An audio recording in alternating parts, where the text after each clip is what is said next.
నమస్తే. నా పేరు కోకి రాజశేఖర్ రెడ్డి. నేను వికలాంగుల హక్కుల పోరాట సమితిలో వర్కింగ్ ప్రెసిడెంట్‌గా పనిచేస్తూ ఉన్నాను బాపట్ల జిల్లా తరపున.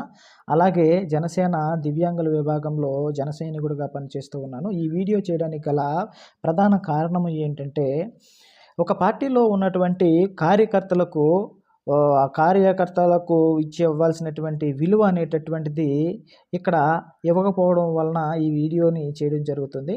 ఒక సమస్యను మేము 14 నెలల క్రితమే ఎమ్మెల్యే గారైనటువంటి వేగేష్ నరేంద్ర వర్మ గారికి తెలియజేశాము.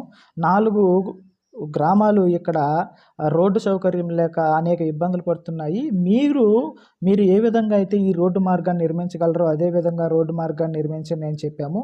జీవీఆర్ పాలెం నుండి అలాగే కంకటపాలెం రైల్వే గేట్ వద్దకు మేము రోడ్డు అడగడం జరిగింది. ల్యాండ్ ఈక్విజిషన్ చేసి అయినా కానీ మీరు రైతుల దగ్గర నుంచి తీసుకొని దాన్ని రోడ్డు అనేటటువంటిది ఏర్పాటు చేయమని చెప్పి 14 నెలల క్రితమే చేయమని చెప్పేసి అడిగాము. అయినప్పటికీ కూడా వీళ్ళు ఏర్పాటు చేయలేదు.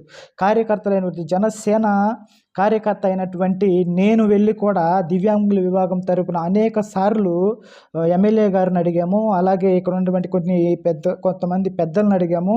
అయినా కానీ దీని గురించి పట్టించుకోనట్లుగా వ్యవహరిస్తూ ఉన్నారు.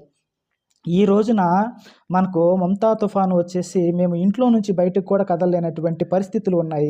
1/2 కిలోమీటర్ వరకు వాటర్ నిలిచిపోయింది. చుట్టుపక్కల ఎటు చూసుకున్నా కానీ ఇటు వెళ్ళామంటే రైలు పట్టాలు దాటి వెళ్ళడానికి కూడా మాకు వాటర్ నిలిచిపోయింది.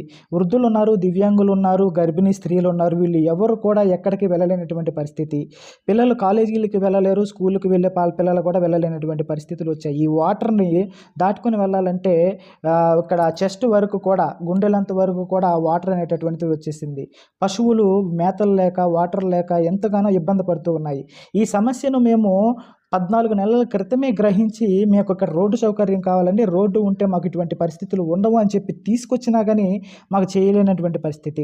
వైసీపీ కంచుకోట అయినటువంటి బాపట్ల నియోజకవర్గంలో కూటమి ప్రభుత్వం వచ్చింది అంటే అది కార్యకర్తల యొక్క పట్టుదల, కార్యకర్తల యొక్క శ్రమ అని చెప్పి ఈ యొక్క నియోజకవర్గం ఎమ్మెల్యే వేగేష్ నరేంద్ర వర్మ గారు తెలుసుకొని మెలిగితే బాగుంటుందండి.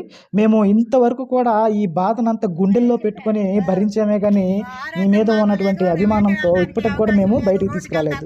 దివ్యాంగుడైనటువంటి నేను మీకు కాల్ చేసి సార్ వచ్చి మా సమస్యను చూడండి అని చెప్తే మా సమస్యను చూడటానికి కూడా మీరు ఇష్టపడలేదు అంటే మీరు కార్యకర్తలకు ఎంత మీరు చిన్నచూపు చూస్తున్నారనేటటువంటిది మాకు అర్థమైందండి.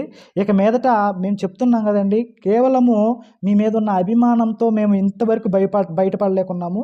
ఒక శ్రమ అనేటటువంటి కష్టం అనేటటువంటి ఎంతకాలం మేము ఓర్చుకోగలం? కొంతకాలం మాత్రమే మేము ఓర్చుకోగలం. మీరు ఓర్చుకుంటున్నారు కదా అని చెప్పి పదే మమ్మల్ని కష్టపెడుతూ ఉంటే మేము ఇంకా సహించేది లేదండి. ఇప్పుడు మేము బయటకు రాలేనటువంటి పరిస్థితుల్లో కూడా ఇలా ఉండిపోయినాము. మేము 3 రోజుల నుంచి కూడా నిత్యావసర సరుకులు లేక ఇబ్బంది పడుతున్నా తీసుకొచ్చుకోలేని పరిస్థితులు మాకు ఏర్పడ్డాయి.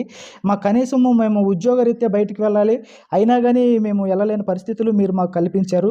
దయచేసి చెప్తున్నామండి, కలెక్టర్ గారికి తెలియజేస్తున్నాము, మీకు తెలియజేస్తున్నాము. వెళ్ళిపోయినటువంటి వెంకట మురళి గారికి కూడా మేము తెలియజేయడం జరిగింది. అయినా కానీ ఎవరో స్పందించలేదు.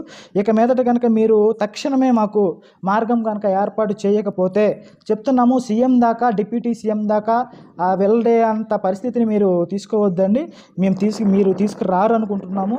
దయచేసి మాకు దీని మీద క్లారిటీ అనేటటువంటిది ఇవ్వాలని చెప్పి మిమ్మల్ని వేడుకుంటూ ఉన్నాం. ధన్యవాదాలు.